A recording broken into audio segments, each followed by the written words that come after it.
अध्ययन करेंगे जो यूजीसी नेट 73 कोर्स की वेदांत यूनिट है, उसको थोड़ा हम चर्चा में लाएंगे और इसमें तत्वमसी वाक्य विचार है, तत्वमसी वाक्य विचार के ऊपर डिस्कशन करेंगे। ठीक है, क्योंकि यहाँ से प्रायतः 1-2 क्वेश्चंस आते रहते हैं हमेशा, और पहले हम उन क्वेश्चंस को देखेंगे और उसके बाद फिर उसकी जो क्या क्या किस किस ग्रंथ में क्या क्या इसके ऊपर विचार किया गया है, उन सबको हम अध्ययन करेंगे। चलिए चलते हैं, क्वेश्चंस को देखते हैं।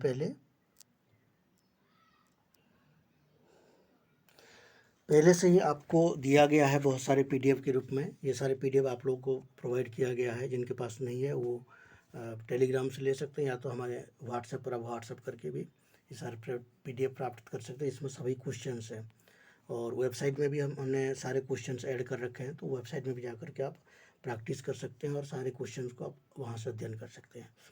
ठीक है, क्वेश्चन को समझना बहुत ज़रूरी है, क्योंकि क्वेश्चन जब आप समझ जाएंगे कि किस तरह के प्रश्न आते हैं, तभी जाकर के आप जब किसी बुक्स को पढ़ेंगे, कोई भी टॉपिक का अध्ययन करेंगे, आपको वो विषय सही सही से समझ में आएगा। ठीक है, इसलिए क्वेश्चंस को बहुत ध्यान से पढ़िए और प्रयास करिए कि क्वेश्चन को बार बार पढ़िए, ताकि वो क्वेश्चन आपके दिमाग में बैठ जाए। ठीक है, इसीलिए मैं आपको पहले क्वेश्चन में ले जाता हूँ। देखिए यहाँ पर जो क्वेश्चन दिया गया है, पहले तो वेदांत की जो सामान्य परिचय है वहाँ से क्वेश्चन आते हैं, 2-3 क्वेश्चन वहीं से आते हैं, और इसकी वीडियो मैंने बनाया भी हूँ और आप लोगों को पढ़ाया भी हूँ इस विषय में।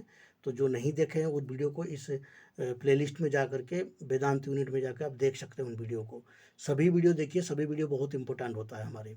ठीक है, तो वेदांत के विषय में जो भी वहाँ पर हमने बताया है आपको, वो बहुत ही इंपॉर्टेंट है। वहाँ से 2-3 क्वेश्चन हर बार आते हैं। ठीक है, आगे चलते हैं। जो तत्वमसी वाक्य विचार है उसी के विषय में हम देखेंगे। देखिए एक क्वेश्चन आया है, तत्वमसी इति महावाक्यार्थ बोधिकाया वृत्ते के नामानि। ठीक है, तत्वमसी जो महावाक्य है, उस महावाक्य में यहाँ पर जो विषय दिया गया है नीचे, इससे से कौन सा किस किस नाम से इसका संबंध है। ठीक है, वाक्यार्थ बोधिकाया वृत्ति, वाक्यार्थ को बोध कराने के लिए जो वृत्ति है, वो वृत्ति कौन सा है। यहाँ पर देखिए जहत जहत अजहत लक्षणा दिया है, भागत्या भाग लक्षण दिया है, जहत लक्षणा अजहत लक्षणा, जहत अजहत लक्षणा, अजहत लक्षणा, अभिधा व्यंजना, निरूढ़ा लक्षणा, व्यंजना, ये सारा दिया है।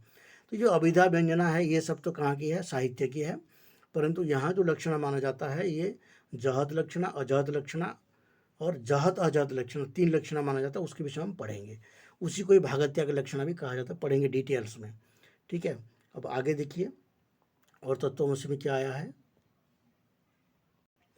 दूसरा प्रश्न जो आया था, देखिए तत्वमसी इति महावाक्यार्थ केन वेदांत सम्मतेन संबंधेन अवगम्यते। वेदांत में तत्वमसी महावाक्य में क्या संबंध माना जाता है, ये यहाँ पर प्रश्न आया था। ठीक है, आपको मैंने जहाँ भी पढ़ाता हूँ आप देखे होंगे सभी विषय का एक दूसरे के साथ कनेक्टेड होता है। ठीक है, तो इसके लिए जो यहाँ पर बाकी जो 3 दिया है, देखिए समानाधिकरण संबंध, विशेषण विशेष भाव संबंध और तात्पर्य संबंध। ठीक है, ये जो 3 संबंध है, ये 3 संबंध आपको न्याय की संबंध है ये। ठीक है, समानाधिकरण संबंध, वहाँ पर न्याय आप जब पढ़े होंगे, हमने जो न्याय पढ़ाए थे आपको तर्क संग्रह, उसमें हमने कई जगह में इसका विचार किया था, हमने बताया भी होगा। ठीक है, कि विशेषण विशेष संबंध कहाँ होता है, समानाधिकरण संबंध कहाँ होता है, तात्पर्य संबंध कहाँ होता है, वहाँ पर बताया हूँ मैंने। ठीक है, तो इसलिए यहाँ पर केवल आपको जो एक बच गया, कौन सा, लक्ष्य लक्षण संबंध। ये लक्ष्य लक्षण संबंध के बारे में आपको जानकारी ना हो तो भी यदि आप न्याय शास्त्र के तीनों संबंध को जानते हैं तो उसके आप आंसर कर पाएंगे कि इसकी तीनों के अतिरिक्त जो है वो ये आंसर है। ठीक है, इसी तरह जो है एक दूसरे शास्त्र का कनेक्टेड रहता है, तो इसलिए सभी शास्त्र को अच्छे से अध्ययन करेंगे तभी जाकर के आप आंसर सही से दे पाएंगे। ठीक, देखिए वही क्वेश्चन यहाँ पर रिपीट हुआ है। तत्वमसी इति वाक्य अखंडार्थस्य प्रतिधि साधनत्वेन प्रक्तो कौ विकल्पौ मयमिवाचिनो स्तः। यहाँ पर क्या कह रहा है, वही है जो लक्षणा पूछा गया है, इसमें कौन लक्षणा तत्वमसी संबंधित है। तो यहाँ पर भी आंसर ए और सी। ए में क्या देख लीजिए, एक में भाग लक्षणा है और सी में क्या है, जहत अजहत लक्षणा है। तो यही 2 लक्षणा जो है सब जगह में घुमा करके क्वेश्चन पूछता है, तो आपको ध्यान रखिए।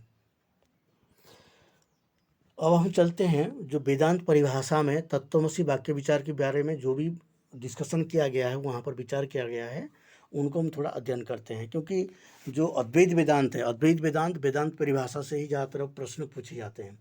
ठीक है, वेदांत परिभाषा है और वेदांत सार, ये दो ही ग्रंथ है जहाँ से बहुत सारे विषय पूछा जाते हैं। तो वेदांत सार के विषय में भी मैंने जो 2-3 वीडियो बना करके आपको दिए हैं, और वो बहुत इंपॉर्टेंट है, वहाँ से भी आपको देखेंगे तो वहाँ से 1-2 क्वेश्चन हर बार आता है।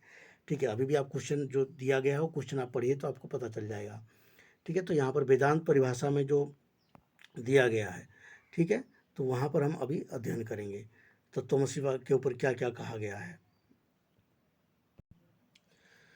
जब हम लक्षणा का अध्ययन कर रहे हैं, तत्वमसि महावाक्य में लक्षणा का विचार हम कर रहे हैं, तो पहले लक्षणा जानना बहुत ज़रूरी है कि लक्षणा क्या है। ठीक है, तो इसके लिए एक दृष्टांत हम देते हैं कि लक्षणा उसको कहते हैं जहाँ पर शक्ति वृत्ति से उसका बोध नहीं हो पाता हो। ठीक है, तो वहाँ पर लक्षणा वृत्ति करना होता है। शक्ति वृत्ति माने सीधा अर्थ। ठीक है, जैसे घट है तो घट का अर्थ क्या है, घट ही है।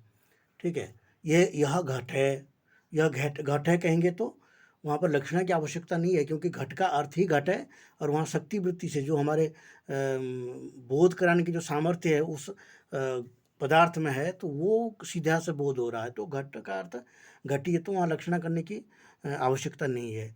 दूसरा लक्षणा कहाँ किया जाता है, जैसे मान लीजिए गंगायाम घोषः, दृष्टांत देते हैं गंगायाम घोषः। मान लीजिए गंगा के प्रवाह है, ठीक है, ये गंगा की जो प्रवाह है। अब गंगायाम घोष, घोष यानी कि घर, घर यानी कि झोपड़ी, झोपड़ी यानी कि हाँ, गंगायाम घोष कहेंगे तो गंगा में घर है, गंगा में घर रहेंगे तो गंगा कौन है, ये जो प्रवाह है ये प्रवाह गंगा है। अभी प्रवाह के अंदर तो गंगा जो प्रवाह है, ये प्रवाह के अंदर कोई भी घर रह नहीं सकता है, प्रवाह के ऊपर कोई भी घर नहीं हो सकता है, प्रवाह के बाहर हो सकता है घर, नदी की तट पर घर हो सकता है, परंतु प्रवाह के अंदर घर नहीं हो सकता है। इसलिए गंगायाम घोष कहने से गंगायाम का अर्थ वहाँ पर गंगा का तीर ऐसे लक्षणा करना पड़ता है, क्योंकि गंगायाम जो शब्द है, गंगा जो शब्द है, गंगा का जो शब्दार्थ है शक्यार्थ है, शक्यार्थ यानी शक्ति वृत्ति से जिसका बोध हो रहा है वो प्रवाह का बोध हो रहा है। तो प्रवाह में कोई घर संभव नहीं है, इसलिए उसके लिए क्या करना पड़ेगा, लक्षणावृत्ति करना पड़ेगा, और गंगायाम घोषः का अर्थ करना पड़ेगा गंगा के तीर में क्या है, घोष है, घोष यानी कि घर है। ठीक है, तो लक्षण क्यों करना पड़ा, क्योंकि शक्ति वृत्ति से यहाँ पर जो शक्ति वृत्ति से यहाँ पर बोध नहीं हो रहा था, और शक्ति वृत्ति से अगर बोध कराते हैं तो वो संभव ही नहीं है, इसीलिए उसके लिए लक्षणा करके हमको समझना पड़ेगा कि गंगायाम घोषः, इसका अर्थ है कि गंगा की तट पर घर है। ठीक है, तो लक्षणा समझ में आ गया। अब ये लक्षणा किस तरह से जो तत्वमसि महावाक्य में कार्य करता है, तत्वमसि महावाक्य में क्यों लक्षणा करना पड़ता है, इस बात को हम इसमें चर्चा करेंगे। ठीक है, आगे देखिए, यहाँ पर देखिए प्रकारांतरण लक्षणा त्रिविधा। तो पहले जो है लक्षणा को हम समझते हैं कि लक्षणा क्या है, उसका विचार क्या है, किस किस जगह पे कौन कौन सी लक्षणा होती है, उसका दृष्टांत क्या है, इनको समझेंगे तभी जाकर के हम जो तत्वमसि में कौन सा लक्षण है वो पता चल जाएगा, और उससे हम कभी भी कहीं भी परीक्षा में आता है तो उसको हम जो है अलग अलग कर पाएंगे। ठीक है, तो इसमें देखिए प्रकारांतरण लक्षण त्रिविधा, प्रकारांतरण से लक्षणा 3 प्रकार है, ये वेदांत परिभाषा है, वेदांत परिभाषा के अनुसार ही ये लक्षणा 3 प्रकार की है। ठीक है, तो क्या क्या लक्षण है यहाँ पर, जहत लक्षणा, अजहत लक्षणा और जहत लक्षणा, अजहत लक्षणा और जहत अजहत लक्षणा। एक तो जहत लक्षणा है, दूसरा अजहत लक्षणा है, तीसरा है जहत अजहत, दोनों मिला हुआ जहत अजहत लक्षणा है। ठीक है, आगे देखिए, अब जहत लक्षणा क्या है उसके ऊपर यहाँ पर पूरे पूरे ये विचार किया गया। तत्र सख्यम अंतर्भाव्यम यत्र अर्थांतर प्रतीति तत्र जहत लक्षणा यथा विषम भुंक्ष्वे। इसके दृष्टांत क्या है, विषम भुंक्ष्वे। ये क्या कह रहा है, सख्यम अंतर्भाव्यम, सख्यम अंतर्भाव्यम यत्र अर्थांतर प्रतीति, सख्य का अंतर्भाव जहाँ पर क्या होता है, सख्यार्थ, जहाँ पर जो सख्यार्थ है, वाच्यार्थ है, वाच्यार्थ का अंतर्भाव, वाच्यार्थ का अंतर्भाव लक्ष्यार्थ में बिल्कुल भी नहीं होता है, ठीक है, और अन्यार्थ में उसका अंतर्भाव होता है, ठीक है। जो वाच्यार्थ है, वाच्यार्थ का अंतर्भाव लक्ष्यार्थ में नहीं होता है, अन्यत्र होता है। लक्ष्यार्थ में नहीं होकर के अन्यत्र होता है तो उसको क्या कहते हैं? जहद लक्षण। समझे? देखिए इसको दृष्टांत से समझिए। जैसे इसका दृष्टांत है विषम भुंक्ष्वे। इसका क्या दृष्टांत है? विषम भुंक्ष्वे, यानी कि विष खाओ। विष खाओ, इसका सीधा सा जो वाच्यार्थ क्या है?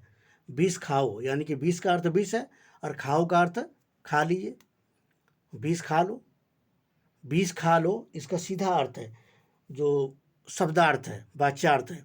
परंतु यहाँ पर विष का अर्थ विष नहीं है और जो खाओ का अर्थ भी खाओ नहीं है।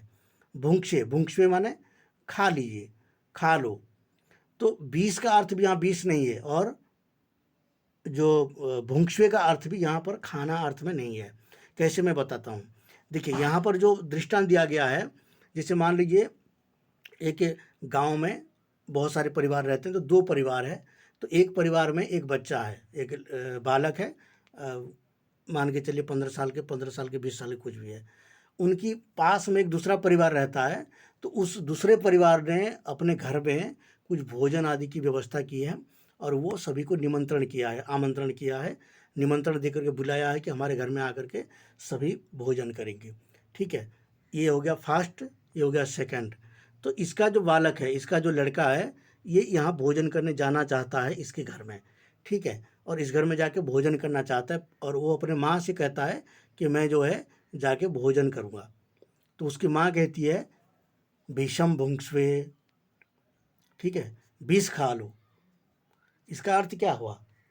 विष खा लो मतलब विष खाने के लिए नहीं कह रही है वो क्या कह रही है कि यदि उसके घर में जाकर के तुम भोजन करोगे तो वो विष के समान होगा, यानी कि विष खाओ, जाओ जाओ विष खा के आओ, ये कह रही है। वो क्रोधित होकर के कह रही है। जब उस लड़के ने कहा, उस बालक ने कहा कि माँ मैं जा कर के वहाँ भोजन करूँगा, मैं भोजन करने जा रहा हूँ, तो उसकी माँ कह रही है जाओ जाओ विष खाओ। इसका अर्थ क्या हुआ कि उसकी माँ जो है उसको मना कर रही है, ठीक है। विष का अर्थ यहाँ पर विष नहीं है, विष का अर्थ क्या है? भोजन, ठीक है। क्या हो गया? विष का जो लक्ष्यार्थ क्या हुआ? विष का लक्ष्यार्थ हो गया दूसरे घर में, शत्रु के गृह में, शत्रु के घर में भोजन करना। शत्रु के घर में भोजन करने के लिए, इसका शत्रु है ये, जो पहले घर था उसका शत्रु है ये दूसरे घर, और ये भोजन के लिए बुलाया है।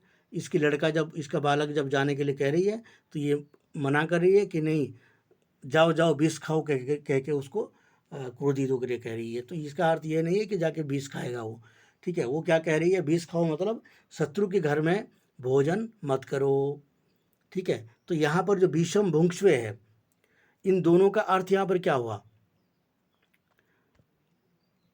विषम का अर्थ यहाँ पर जो है अन्न है, विषम का जो तात्विक लक्ष्यार्थ है वो अन्न में उसका लक्ष्य है, लक्ष्यार्थ है। और जो भुंक्ष्वे है, भुंक्ष्वे का अर्थ खाओ, खाओ का अर्थ यहाँ खाने के लिए नहीं कह रही है, वो मना करिए, मतलब निषेध में, निवारण में अर्थ है, निषेध में उसका अर्थ है, ठीक है। खाने के लिए वो मना कर रही है। तो इसलिए यहाँ पर क्या हुआ? जो वाच्यार्थ है, विष शब्द का अर्थ क्या है? वाच्यार्थ क्या है? विष है, जहर है, और उसका जो लक्ष्य है कौन है? वाच्यार्थ जो शब्द है वो विष है, उसका लक्ष्य भी विष है, परंतु उसका लक्ष्यार्थ, लक्ष्य में जो है उसका अंतर्भाव नहीं हो रहा है, बल्कि उसका अंतर्भाव कहाँ हो रहा है? जो विष शब्द का अंतर्भाव हो रहा है अन्न में, भोजन में, ठीक है। और इसमें जो दूसरा अंश है भुंक्ष्वे, भुंक्ष्वे का जो अर्थ है उसका अर्थ है खाओ, खाओ। तो लक्ष्यार्थ कौन हो गया? वाच्यार्थ हो गया खाओ, परंतु जो भुंक्ष्वे की वाच्यार्थ है वो अपने लक्ष्य में नहीं जा रहा है, लक्ष्य के अतिरिक्त अन्यत्र उसका लक्षण जा रहा है, यानी कि उसका जो लक्ष्यार्थ है वो अन्यत्र जा रहा है। और अन्यत्र कहाँ जा रहा है? निषेध में जा रहा है कि मत खाओ, शत्रु के घर में भोजन मत खाओ, मत करो, निवारण अर्थ में जा रहा है। तो इसलिए यहाँ पर जहाँ पर भी इस तरह की शब्द आते हैं, इस तरह के जो वाच्यार्थ का लक्ष्य में नहीं जा करके अन्यत्र जाता है, उसका लक्षण, उसका अंतर्भाव होता है अन्यत्र, उसका लक्ष्यार्थ से नहीं अन्यत्र अंतर्भाव होता है, तो वहाँ पर क्या हो जाता है, जहत लक्षणा होता है। ये ध्यान रखिए, जहत लक्षणा का यही दृष्टांत है। अब यहाँ पर लिखा हुआ है देखिए, जैसे 20 खा, इस वाक्यगत पदों से इस वाक्यगत पदों से 20 बक्षर रूप वाच्यार्थ का ज्ञान न होकर शत्रु के घर मत जाओ, इस लक्ष्यार्थ की प्रतीति होती है, अतः यह जहत लक्षणा है। ठीक है, ये वाक्य भी समझ में आ गया। आगे की पंक्ति में लिखा हुआ है, यहाँ पर देख लीजिए, यहाँ पर विषम भुंक्ष्व में 20 शब्द मुख्य वृत्ति से अभिधा वृत्ति से 20 बोधक न होकर अपकारकत्व रूप शक्य संबंध से लक्षणा से शत्रु का अन्न ही 20 शब्द का अर्थ है। इसी प्रकार भुंक्ष्व में भोज धातु अपनी शक्ति वृत्ति से भोजन रूप अर्थ में न होकर के वह वैपरीत्य अथवा लक्षणावृत्ति संबंध से भोजन निवृत्ति का बोधक है। ठीक है, भोजन निवृत्ति का बोधक है कौन, भुंक्ष्व शब्द। भोजन निवृत्ति का बोधक हो गया भुंक्ष्व शब्द, और विषम शब्द कौन हो गया, शत्रु के अन्न। ठीक है, इसलिए 20 का शब्द यहाँ पर क्या हो गया, शत्रु का अन्न, और भुंक्ष्व का अर्थ क्या हो गया यहाँ पर, भोजन का निवृत्ति। इसलिए मैं आपको कह रहा था कि इसका जो है कहाँ पर इसका अंतर्भाव हो रहा है। अब दूसरा पढ़ते हैं अजहत लक्षणा। ठीक है, यहाँ पर अजहत लक्षणा आप पढ़ेंगे। अजहत लक्षणा देखिए, शक्यार्थम अंतर्भाव्यैर अंतर्भावांतर प्रतीति तत्र अजहत लक्षणा यथा शुक्लो घट इति। ठीक है, ये क्या कह रहा है, जहां पर शक्यार्थ का अंतर्भाव करके ही लक्ष्य अर्थ की प्रतीति होती है, अन्य का प्रतीति होती है। जहां पर शक्यार्थ का अंतर्भाव करके ही लक्ष्य अर्थ की प्रतीति होती है। अब शक्यार्थ में अंतर्भाव करके लक्ष्य का कैसे प्रतीति होगा, इसके लिए दृष्टांत दिया है शुक्लो घटः। जैसे शुक्लो घटः, नीलो घटः, शुक्लो घटः, ये जो मान लीजिए ये घट है। ठीक है, ये घट है। अब शुक्ल घट यानी कि सफ़ेद घट। जैसे घट जो है मिट्टी से बनी होती है, तो उसका रंग क्या होता है, उसको ज़्यादातर रंग मिट्टी कलर का होता है, मिट्टी का कलर जैसे होता है, परंतु यहाँ पर सफ़ेद कर दिया गया उसको, तो शुक्ल घट हो गया। ठीक है, शुक्ल और घट ये दोनों अलग अलग शब्द है। घट कहेंगे तो ये सीधे जो है किसका वाचक हो गया, घट का वाचक हो गया। शुक्ल कहेंगे तो एक प्रकार से क्या है, एक रंग है। ठीक है, शुक्ल जो है, शुक्ल, पीत, हरित, ये न्याय शास्त्र में जो रंग बताया गया है, ये उसको क्या कहते हैं, रंग है। शुक्ल जो एक प्रकार के रूप है। शुक्लो घट कहेंगे तो शुक्ल घट से शुक्ल शब्द, केवल घट कहेंगे तो घट का यहाँ पर क्या हो गया, बोध हो जाता है। केवल शुक्ल कहेंगे तो शुक्ल एक रूप है, शुक्ल रूप का बोध होता है, परंतु शुक्ल का और घट का कोई संबंध है क्या, नहीं है। ऐसे देखा जाए तो शुक्ल का और घट का कोई संबंध नहीं है, शुक्ल अलग है, घट अलग है।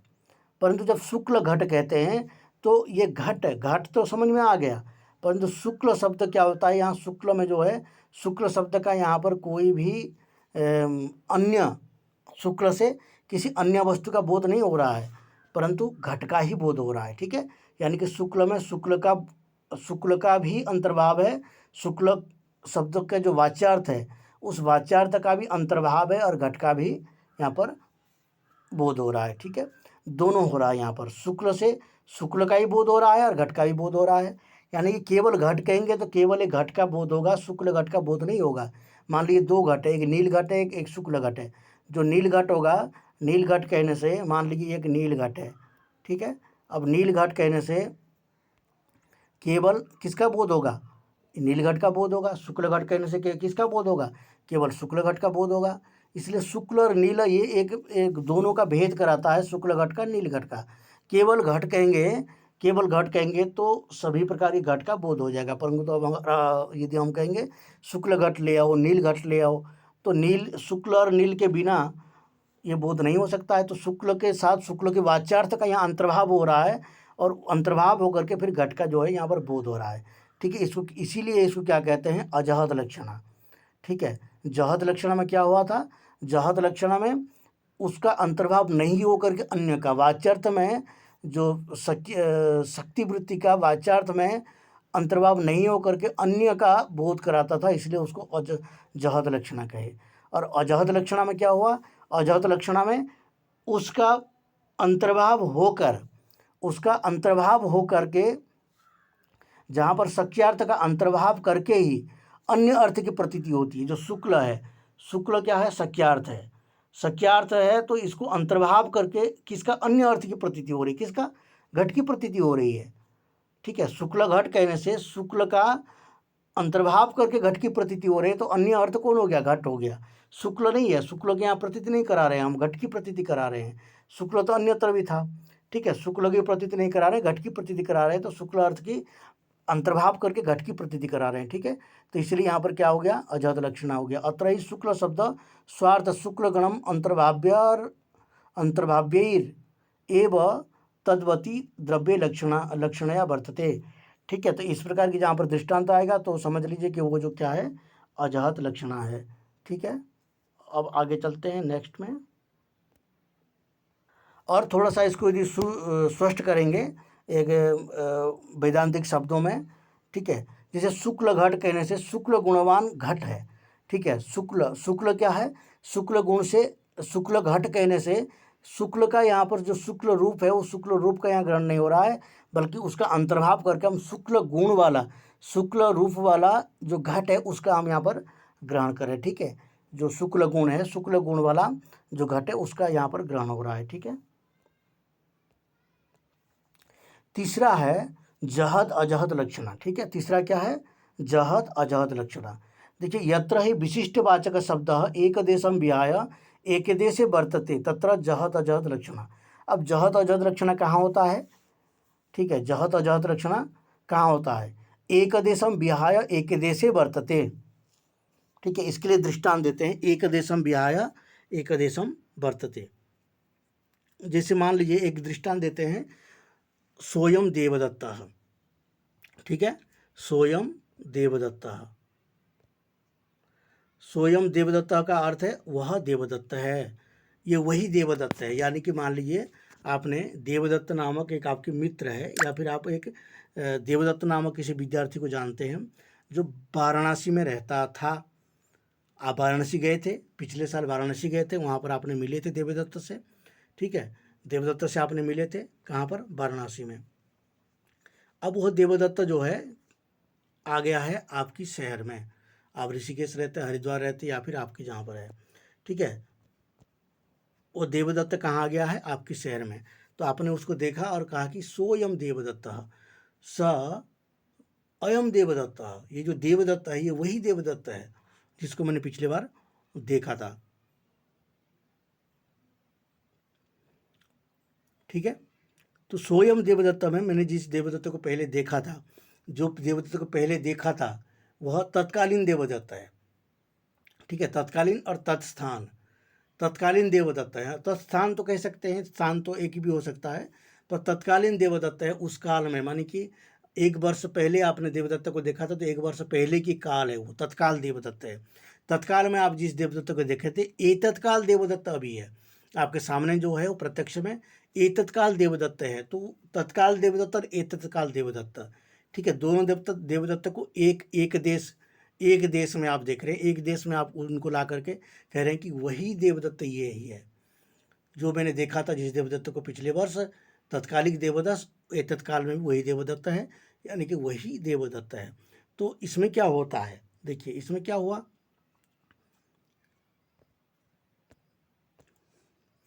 हाँ यहाँ पर देखिए थोड़ा सा ये शब्दों पर ध्यान दीजिए। जो देवदत्त पिछले बार आपने जिसको देवदत्त को देखा था वाराणसी में, वह देवदत्त क्या है, तत्कालिक देवदत्त, उस काल में देवदत्त था, तो वो हो गया उस काल के देवदत्त, उस काल से संबंधित देवदत्त। और जो वर्तमान में जो देवदत्त है वो एतत्काल विशिष्ट देवदत्त है, यानी कि आप उसको प्रत्यक्ष देख रहे हैं। तो इसी देवदत्त को आप अभी देख रहे हैं, तो ये हो गया कौन सा, विशेष्य हो गया।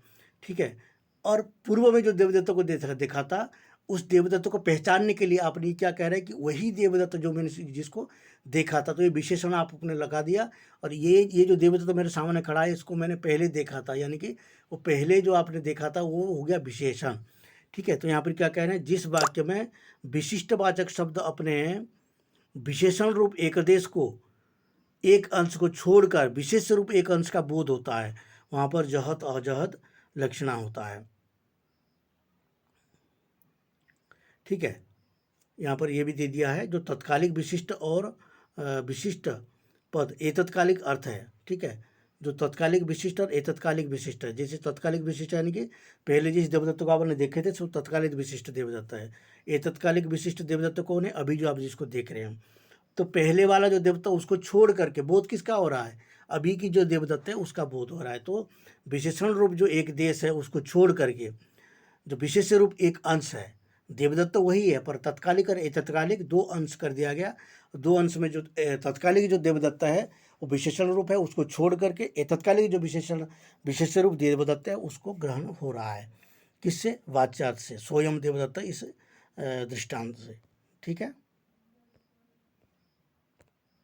और थोड़ा सा इसमें स्पष्ट करेंगे तो जैसे मान लीजिए स्वयं देवदत्त सह अयम देवदत्त, सह पद है, अयम पद है और देवदत्त पद है, तीन पद है। ये तीन पद में क्यों बता रहा हूँ आपको?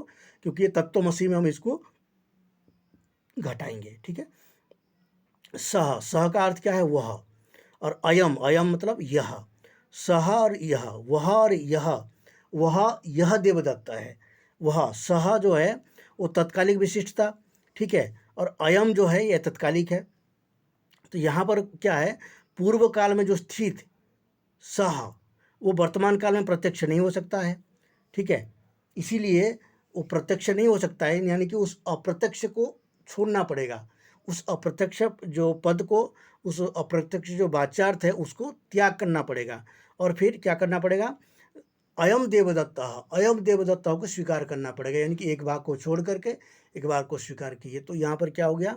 इसीलिए जहत अजहत हुआ कि एक भाग को छोड़ करके एक भाग को जब हम स्वीकार करते हैं उसको कहते हैं जहत अजहत लक्षणा, ठीक है। इसको भाग त्याग लक्षणा भी कहते हैं वेदांतिक भाषा में, भाग त्याग लक्षण, जैसे वहाँ पर दिया गया था। यहाँ पर लिखा भी हुआ है, देख लीजिए, नीचे दिया है भाग त्याग लक्षणा कहते हैं, ठीक है।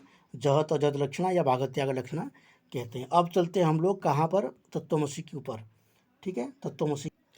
अब यहाँ देखिए, यथा वा तत्वमसी इत्यादि तत्पद वाच्यस्य सर्वज्ञत्वादि विशिष्टस्य त्वं पदवाच्य अंतःकरण विशिष्ट विशिष्टेन ऐक्य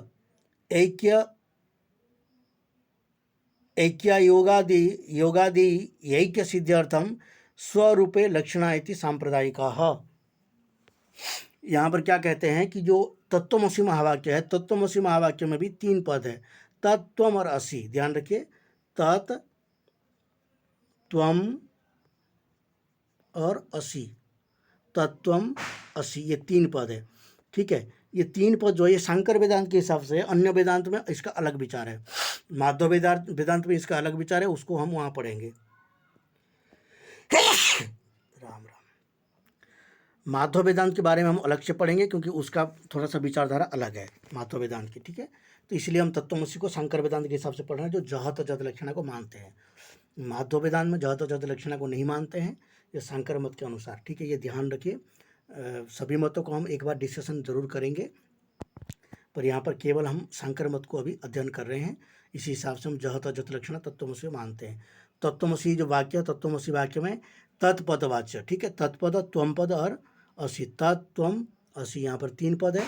और इन तीन, पहले जो तत्वमसी है उन शब्दों को थोड़ा ध्यान दीजिए।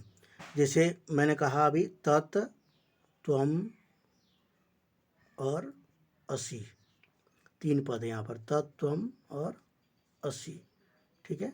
तत्वम असि, तत्वमसी का अर्थ क्या हो गया शंकर मत के अनुसार? तत् यानी कि वह, त्वम तुम, वह तुम हो, असि का अर्थ हाँ हो, वह तुम हो, यानी कि वह तुम हो। वह मतलब क्या है? तत्, वह यानी कि ब्रह्म, ठीक है। वह का अर्थ क्या है यहाँ पर? ब्रह्म, ठीक है। वह ब्रह्म तुम ही हो, वह ब्रह्म तुम हो, वह ब्रह्म तुम हो, ये शंकर मत के अनुसार। अन्य मत में अन्य विचार है इसका, तत्वमसी का, ध्यान रखिए। वह ब्रह्म तुम हो, ये जो वाक्य है इसमें तत्पद से किसका है? ब्रह्म का बोध करा रहे हैं, ब्रह्म शब्द का। वह ब्रह्म तुम हो, यहाँ देखिए तत्, वह जो कह रहे हैं वह तुम हो, वह तुम हो, यानी कि जैसे मैं किसी व्यक्ति को कह रहा हूँ, जैसे आपको मैं बता रहा हूँ कि कल जो मैं व्यक्ति को देखा था वह तुम हो, तो कल जो व्यक्ति देखा था वह तुम हो, वह तुम हो, ये वह तुम हो कहना तो सरल है, परंतु यहाँ पर यदि मैं ये कहूँगा कि वह तुम हो और मैं वह की जगह पर कहूँगा कि वह जो बहुत बड़ा विशाल पुरुष था वो तुम हो, तो गलत हो जाएगा ना, क्योंकि आज तो आप विशाल विशाल पुरुष नहीं हो, आप तो छोटे से अल्पज्ञ विशिष्ट हैं। आपको कुछ विषय पढ़ना आता है, कुछ विषय नहीं पढ़ना आता है, ठीक है। और यदि मैं कहता हूँ कि वह तुम हो, कल मैंने जिसको देखा था वह तुम हो कहूँगा, तो ये सही है, क्योंकि कल मैंने आप ही को देखा था वहाँ पर, और आपके अंदर जो नॉलेज है, जो रंग है, जो रूप है, जो हाइट है, वो सब कुछ आज है, उससे भिन्न नहीं है, इसलिए वह तुम हो कहना सही है। परंतु यहाँ ब्रह्म और जीव की बात है, तो ब्रह्म और जीव की बात जब होता है, वह तुम हो जब कहा जाता है, एक गुरु अपने शिष्य को कह रहे हैं कि वह तुम हो, ठीक है। तत्वमसी ये जो है छांदोग्य उपनिषद में आता है, तत्वमसी वाक्य विचार 9 बार तत्वमसी कहने अपने गुरु ने अपने शिष्य को 9 बार तत्वमसी का उपदेश किए हैं, ठीक है। तो बार बार कह रहे हैं कि तुम वही हो, वह तुम हो, वह तुम हो, तत्वमसी तत्वमसी कह रहे हैं। तो वह तुम हो यानी कि वह का अर्थ वहाँ पर ब्रह्म है। ब्रह्म कैसे है? ब्रह्म अल्पज्ञ नहीं है, वो सर्वज्ञ है।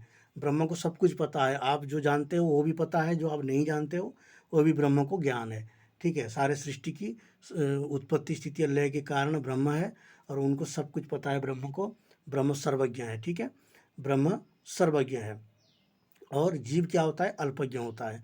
तो वह तुम हो जब कह रहे हैं, तो एक सर्वज्ञ है, एक अल्पज्ञ है, तो दोनों में एकता कैसे हो सकता है? जो अल्पज्ञ है वो सर्वज्ञ तो है नहीं, तो फिर वो ब्रह्म कैसे हो सकता है? यदि ब्रह्म होगा तो फिर उनको उसको क्या मानना पड़ेगा? सर्वज्ञ मानना पड़ेगा, तो ये अनर्थ हो जाएगा, ठीक है। इसीलिए क्या कहते हैं कि यहाँ पर जो है लक्षणा करना पड़ता है, क्योंकि वाच्यार्थ यहाँ पर जो है होता नहीं है। वह तुम हो कहेंगे तो वो ब्रह्म तुम हो कहेंगे तो ब्रह्म तो सर्वज्ञ है और जीव अल्पज्ञ है, इसलिए जीव जो है ब्रह्म नहीं हो सकता है, क्योंकि जीव अल्पज्ञ है, ठीक है। तो यहाँ पर क्या होगा? अनर्थ हो जाएगा वो अर्थ का, ठीक है। तो इसीलिए क्या करते हैं यहाँ पर लक्षणा करते हैं सांकर मत में, क्या करते हैं? जो ब्रह्म शुद्ध चैतन्य है, ब्रह्म के अंतकरण विशिष्ट जो शुद्ध चैतन्य है, मान लीजिए ब्रह्म कोई व्यक्ति हो, ब्रह्म कोई व्यक्ति हो, जैसे मान लीजिए ब्रह्म है, नारायण है, नारायण को हम एक व्यक्ति के रूप में ले लेते हैं, क्योंकि जो आदि पुरुष है वो नारायण है। नारायण से सृष्टि की रूप रंग की जो सृष्टि है वो नारायण से हुआ है, जैसे ब्रह्मा से हुआ है, नारायण से हुआ है, तो हुआ है। उससे पहले जो था वो क्या था? वो निर्गुण ब्रह्म था, ऐसे ही माना जाता है, जैसा कोई रूप रंग नहीं है। पर जो एक रूप रंग विशिष्ट हाथ पैर विशिष्ट ब्रह्म है वो नारायण मान के चलिए। परंतु उस नारायण जो है सर्वज्ञ है, वो सर्वज्ञ कौन है? नारायण है, और जो जीव है वो अल्पज्ञ है। जो नारायण के अंतकरण, अब ये दोनों तो एक नहीं हो सकते, जो नारायण है वो सर्वज्ञ है और जो जीव है वो अल्पज्ञ है, तो दोनों एक कैसे हो सकते हैं? इसीलिए उस नारायण के अंतकरण में, उन नारायण के हृदय में जो शुद्ध चैतन्य है, ठीक है, वह उसको लक्ष्य किया जा रहा है वहाँ पर, ठीक है। जो शुद्ध चैतन्य तत्पद से किसका ग्रहण कर रहा है? नारायण अंतकरण विशिष्ट जो शुद्ध चैतन्य है वो चैतन्य, और तुम्हारे जो अंतकरण विशिष्ट शुद्ध चैतन्य है वो एक है, ठीक है। क्योंकि अंतकरण विशिष्ट जो शुद्ध चैतन्य है वो चैतन्य के बिना जो है जीव का कोई भी अस्तित्व नहीं है। चैतन्य नहीं होगा तो जीव ना चल सकता है, ना फिर सकता है, ना खा सकता है, ना उड़ सकता है, ना बोल सकता है। मेरे अंदर यदि जो चैतन्य ना हो तो मैं बोल नहीं सकता, मैं पढ़ा नहीं सकता, ठीक है। तो इसलिए मेरे अंतकरण में क्या है? एक चैतन्य है जो हमारे शरीर से भिन्न है, ठीक है। इसीलिए यहाँ पर क्या कहा जा रहा है? तत्वम असि जो महावाक्य है, ये तत्वम असि में तुम वह हो, ये जो कहा जा रहा है, ये जीव अंतकरण विशिष्ट जो शुद्ध चैतन्य है, वो शुद्ध चैतन्य जो है वो शुद्ध चैतन्य, और तत्पद से जो त्वम पद से जिसका बोध कराया जा रहा है उसका जो शुद्ध चैतन्य है, ठीक है। अतः चैतन्य की एकता, शुद्ध चैतन्य और उस चैतन्य की एकता को यहाँ पर जो है दर्शाया गया है। समझ में आ गया ना? ये एक मत है, इसलिए कह दिए हैं करना पड़ता है, ऐसे सांप्रदायिक प्राचीन वेदांति का मत है। हाँ, एक बात ध्यान रखना, मैंने इसका पूरा आगे का विवरण पढ़ा हूँ, तो आगे के चैप्टर में ये बताएंगे कि जो तत्वमसी में जो जहत अजहत लक्षणा है, ये वेदांत परिभाषाकार का मत नहीं है, ठीक है। वेदांत परिभाषाकार का मत नहीं है, ये प्राचीन वेदांतियों का मत है, उनका कहना यही है। यानी कि शंकर आदियों ने इनको मानते हैं जहत अजहत लक्षणा को, पर ये जो वेदांत परिभाषाकार है, ठीक है, हम लोग ये क्या पढ़ रहे हैं? वेदांत परिभाषा पढ़ रहे हैं, ठीक है, आगे मैं दिखा देता हूँ वेदांत परिभाषा। देखिए वेदांत परिभाषा पढ़ रहे हैं तो वेदांत परिभाषाकार का मत नहीं है। ठीक है, यहाँ पर देखिए जो वेदांत परिभाषाकार है, वेदांत परिभाषाकार है श्री धर्मराज धुरेंद्र। ठीक है, और वेदांत सार के ग्रंथकार कौन है? सदानंद योगेंद्र। ठीक है, ये ध्यान रखिए, सदानंद योगेंद्र वेदांत सार की रचनाकार है और वेदांत परिभाषा के ग्रंथकार कौन है? श्री धर्मराज धुरेंद्र। ठीक है, इसलिए यहाँ पर ये क्या कहते हैं, एवं एवं तत्त्वमसि इत्यादि वाक्य अपि न लक्षणा। तत्त्वमसि महावाक्य में लक्षणा करने की आवश्यकता बिल्कुल भी नहीं है। ठीक है, महावाक्य में लक्षणा करने की आवश्यकता नहीं है, वो लक्षणा के बिना भी बोध हो सकता है, ये कह रहे हैं ये। इसलिए वहाँ पर जो है प्राचीन मत वालों के, शंकर आदि जो प्राचीन मत वाले हैं, प्राचीन वेदांती हैं, उनकी मत में जो है लक्षणा किया जाता है, जिसको जहत अजहत लक्षणा किया जाता है तत्त्वमसि महावाक्य में।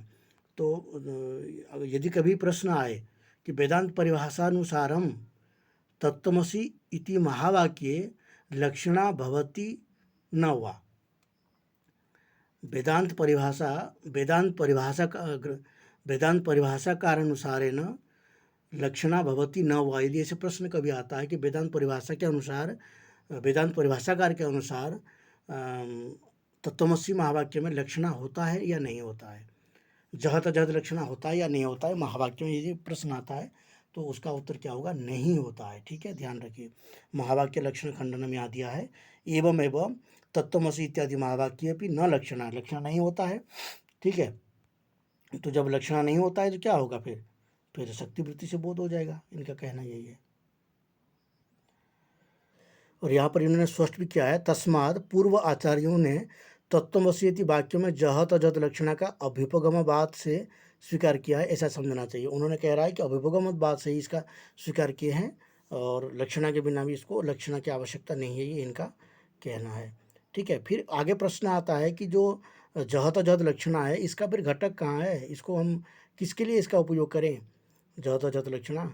ठीक है, फिर जहत अजहत लक्षणा की आवश्यकता ही क्या था, वो तो महावाक्य के लिए किया गया है। तो यहाँ पर ये कहते हैं कि जहत अजहत लक्षण उदाहरणम तो काकेभ्यो दधिरक्षताम, काकेभ्यो दधिरक्षताम, यहाँ पर जो है जहत अजहत लक्षण का उपयोगिता है काकों से, कौओं से दधि की रक्षा करो, कौओं से दधि की रक्षा करो। इसका अर्थ क्या हो जाता है? कौओं से दधि की रक्षा करो, यानी कि कौआ दधि को ना खा ले। ठीक है, इसलिए उसकी रक्षा करो कह रहे हैं। तो यहाँ पर कौओं से दधि की रक्षा करो, यहाँ पर जहत अजहत लक्षणा की क्या आवश्यकता है? तो यहाँ पर काकेभ्यो और रक्षताम। ठीक है, काकेभ्यो और रक्षताम, जो दो पद है, कौओं से रक्षा करो, यानी कि केवल कौओं से नहीं, यदि बिल्ली भी आएगा तो भी उससे रक्षा करना है। ठीक है, तो इसीलिए काकेभ्यो दधि रक्षताम इस वाक्य में क्या है, काक जो है यहाँ पर उपलक्षण है और बाकी क्या है, काक शब्द जो है यहाँ पर अन्य जो दधि का जो अनिष्ट कारक है, दधि को जो नुकसान पहुँचाने वाले हैं, उन सभी का जो है यहाँ पर काक से बोध होता है, काकेभ्यो दधि रक्षताम। ठीक है,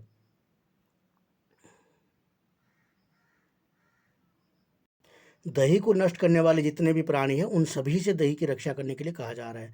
तो काक शब्द यहाँ पर जो है जहत अजहत लक्षणा से, काक जहत अजहत लक्षणा से क्या हो जाता है, यहाँ पर काक के अतिरिक्त, ठीक है, काक का अतिरिक्त जो है अन्य जो जितने भी काक से अतिरिक्त भी जो भी दही का नष्ट करने वाले प्राणी हैं उनसे रक्षा करने के लिए कहा गया है, इसलिए जहत अजहत लक्षण का ग्रहण यहाँ पर। तो मुझे लगता है आप लोगों को यहाँ पर अच्छे से समझ में आ गया होगा जो 3 प्रकार की लक्षणा है, और 3 लक्षणा में तत्त्वमसि किस लक्षण में आता है शंकर मत के अनुसार। ठीक है, और शंकर मत के अनुसार जहत अजहत लक्षणा में तत्त्वमसि महावाक्य का विचार होता है और उसको भागत्याग लक्षणा भी कहा जाता है, भाग लक्षणा भी कहा जाता है।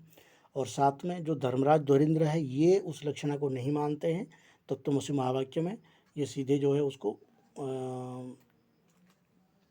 उसका अर्थ करते हैं, और ये बात आपको ध्यान रखना है।